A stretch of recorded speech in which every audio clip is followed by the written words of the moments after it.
Welcome back to once again in my YouTube channel, and you are watching Arvin classes. So friends, today I have brought for you one of the most important topic, that is auxiliary verb. So friends, आज की इस video में हम auxiliary verb पढ़ने वाले हैं, जिसे आप helping verb भी कहते हैं. So friends, आज की ये टॉपिक काफ़ी इंटरेस्टेड, काफ़ी इम्पोर्टेंट है, ठीक है. सो प्लीज़ आप इस वीडियो को पूरा देखें. सो फ्रेंड्स, चलिए हम बात करते हैं ऑक्सिलरी वर्ब के बारे में कि ऑक्सिलरी वर्ब क्या होती है, ये सेंटेंसेस में कैसे वर्क करती है, कैसे हम इसे पहचान सकते हैं, कैसे हम इसे यूज कर सकते हैं, ठीक है. तो सारा सब कुछ ये इस वीडियो में आज की मिलने वाला है. तो चलिए हम वीडियो को स्टार्ट करते हैं. So friends, let's get started this video. Okay. So friends, सबसे पहले हम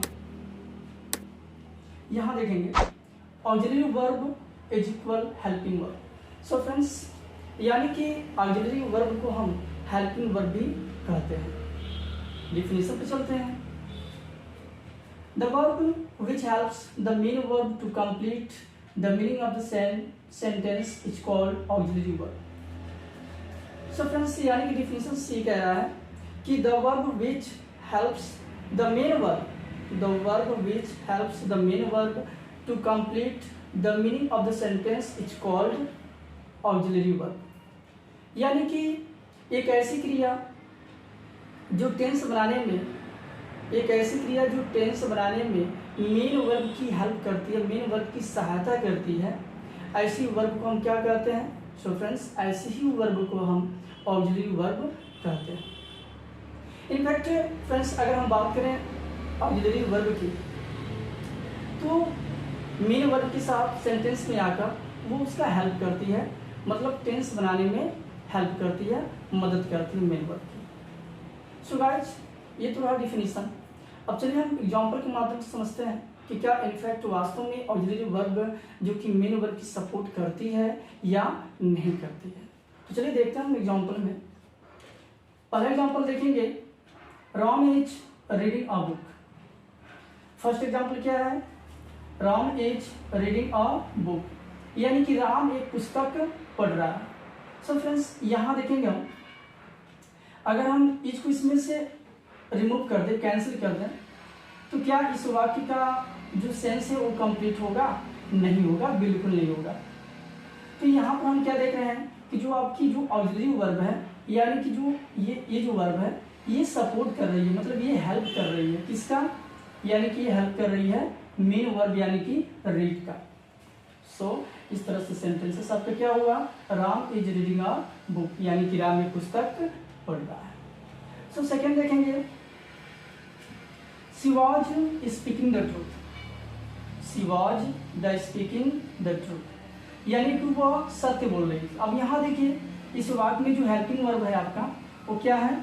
वो वाज है, और सपोर्ट कर रही है मेन वर्ब यानी कि इसको, यानी कि स्पीक वर्ब को. ठीक है. तो यहाँ पर देख रहे हैं, यहाँ पर यह टेंस बनाने में मेन वर्ब की क्या कर रही है? हेल्प कर रही है. इसलिए वाज जो है वो आपका ऑक्सिलरी वर्ब होगा. ओके. तीसरे में देखेंगे, he has bought a radio, यानी कि उसने एक रेडियो खरीदा. अब यहाँ देखिए, अब यहाँ जो कि हेल्पिंग वर्ब यानी कि आपका हैज है, और जो मेन वर्ब है वो आपका क्या है? बाय, यानी कि थर्ड फॉर्म यहाँ लिखा हुआ है, यानी बॉट. तो यहाँ पे क्या हो रहा है कि जो हेल्पिंग वर्ब जो हैज है ना, वो सपोर्ट कर रही है किसको?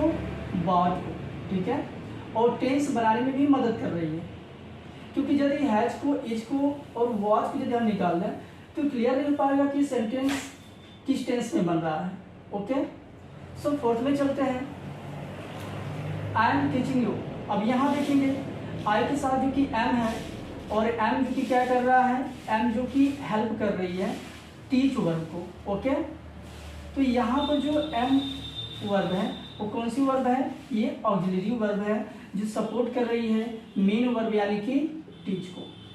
तो इस तरह से क्या हो गया? आई एम टीचिंग यू, यानी कि मैं तुम्हें क्या कर रहा हूँ? मैं तुम्हें पढ़ा रहा हूँ. ओके. सो फ्रेंड्स, अब यहाँ हम बात करते हैं कि काइंड्स ऑफ ऑक्सिलरी वर्ब.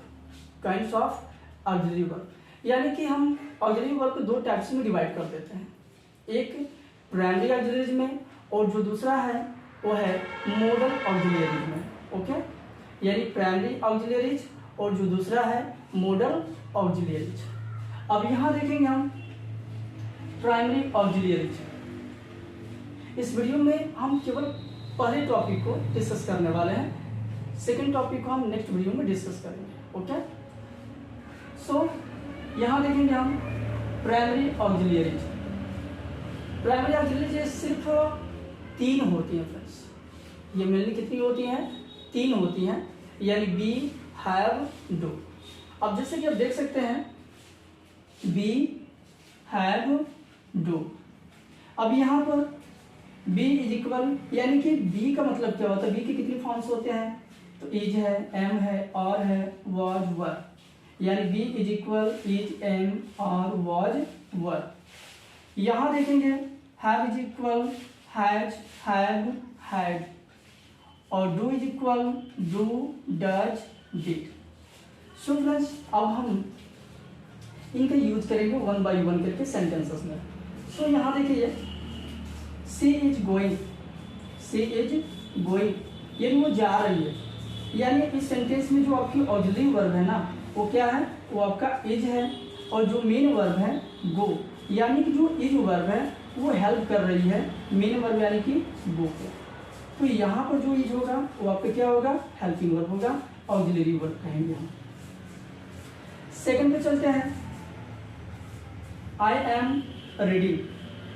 अब यहाँ देखिए आई एम रीडिंग, यानी कि मैं पढ़ रहा हूँ। तो देखिए यहाँ पर जो ऑक्सिलरी वर्ब है ना वो आपका एम है, और जो मेन वर्ब है वो आपका रीड है, यानी जो एम ऑक्सिलरी वर्ब जो है वो मेन वर्ब यानी रीड को क्या कर रही है? सपोर्ट कर रही है, सपोर्ट कर रही है, प्लस टेंस भी क्या कर रही है? एक्सप्रेस कर रही है।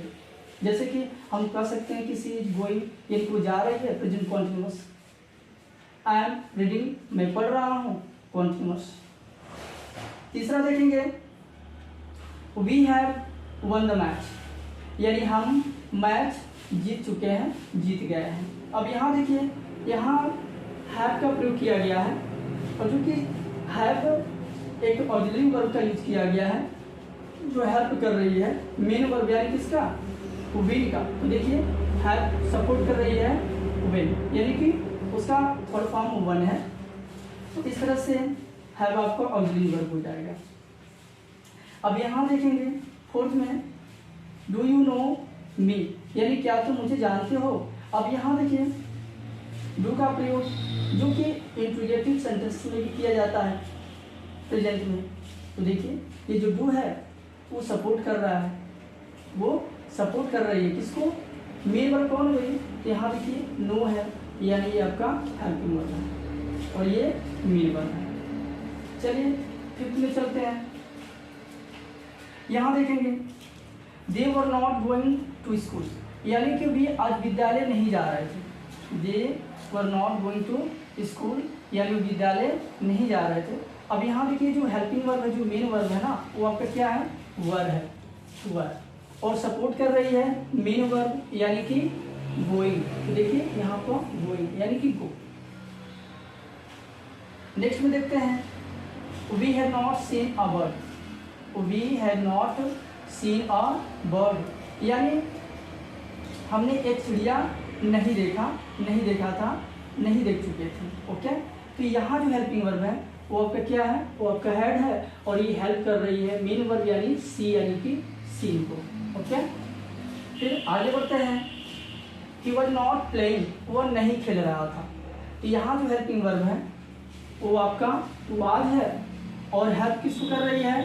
मेन वर्ब यानी कि प्ले को। तो यहाँ हम देख सकते हैं। ओके, नेक्स्ट पे चलते हैं, Shyam does not go to school, यानी कि श्याम विद्यालय नहीं जाता है, ये नेगेटिव सेंस है।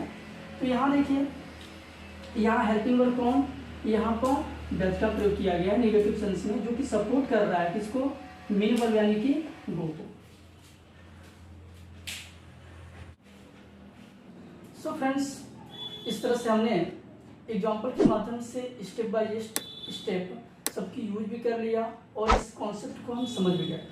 सो फ्रेंड्स, फिर भी इस वीडियो से कुछ रिलेटेड कुछ इंपॉर्टेंट फैक्ट्स हैं जिन्हें जानना हमें बेहद ज़रूरी है। ओके, तो चलिए बात करते हैं वो कौन सी इंपॉर्टेंट फैक्ट्स हैं। सो फ्रेंड्स, सबसे पहले जो प्राइमरी ऑक्सिलरीज हैं वो सेंटेंसेस में डुअल वर्क करती हैं, मतलब दोहरे काम करती है। अब कैसे? इसलिए कि सबसे पहले तो वो सेंटेंस में आकर के, मतलब मेन वर्ब से पहले आकर मेन वर्ब क्या करती हैं, टेंस बनाने में, सेंटेंस बनाने में, वाक्य के अर्थ को कंप्लीट करने में मदद भी करती हैं। और उसके बावजूद किसी किसी वाक्य में ये वर्ब स्वयं किसी भी सेंटेंस के अर्थ को पूरा करने में, उसकी सेंस को कंप्लीट करने में क्या होती हैं, सक्षम होती हैं। जैसे मान लीजिए, जैसे यहाँ पे एग्जाम्पल लिखा हुआ है आई एम रीडिंग, यानी मैं पढ़ रहा हूँ। अब जरा देखिए यहाँ पे जो एम है वो सपोर्ट कर रही है रीड वर्ब को। हम दूसरा एग्जाम्पल लेते हैं आई एम अ स्टूडेंट। अब देखिए यहाँ भी तो एम है, लेकिन यहाँ पर एम जो है किसी सपोर्ट नहीं कर रही है, ठीक है। हालांकि इस वाक्य का जो सेंस है वो अपने आप में क्या कर दे रही है, कंप्लीट कर दे रही है। सो फ्रेंड्स, तो इसलिए हम ये जान सकते हैं कि जो प्राइमरी ऑक्सिलरीज होती हैं वो सेंटेंस में दोहरे वर्क करती हैं, यानी वो मेन वर्ब को सपोर्ट भी करती हैं और सिर्फ सेंटेंस के सेंस को कंप्लीट भी कर सकती हैं। ये जो मोडल ऑक्सिलरीज होती हैं वो सिर्फ सिंगल वर्क करती हैं सेंटेंसेस में, यानी कि केवल मेन वर्ब को सपोर्ट करती हैं, बाकी दूसरा वर्क नहीं करती हैं। सो फ्रेंड्स, अब हम बात करते हैं यहाँ पर थोड़ी से कि B is equal is M R was वर। अब यहाँ थोड़ा देखेंगे कि इज एम आर का प्रयोग हम किस टेंस में करते हैं, यानी कि इज एम आर का प्रयोग हम कॉन्टिन्यूअस फॉर्म में करते हैं, ओके, यानी प्रेजेंट टेंस के। वाज वर का प्रयोग हम पास्ट में करते हैं, तो ये भी हम देख लेंगे। यहाँ देखेंगे have is equal had have had, यानी हैज हैव हैड, इन तीनों का प्रयोग हम परफेक्ट टेंस में करते हैं, यानी हैज हैड का प्रयोग हम प्रेजेंट परफेक्ट में करते हैं और हैड का प्रयोग पास्ट परफेक्ट टेंस में करते हैं। ठीक है, ऐसे ही वहाँ do is equal do does did, यानी कि do does did, do does का प्रयोग हम प्रेजेंट टेंस में करते हैं और जबकि डिड का प्रयोग हम पास्ट टेंस में करते हैं। सो फ्रेंड्स, आई होप आज का कॉन्सेप्ट आपको समझ में आया होगा। फिर भी इससे रिलेटेड कुछ भी डाउट्स हो सो प्लीज़ आप कमेंट बॉक्स में कमेंट कर सकते हैं, जिसका जवाब आपको नेक्स्ट वीडियो में मिल जाएगा। चलिए मिलते हैं आपसे नेक्स्ट वीडियो में एक नेक्स्ट स्टेप के साथ। तब तक के लिए थैंक्स।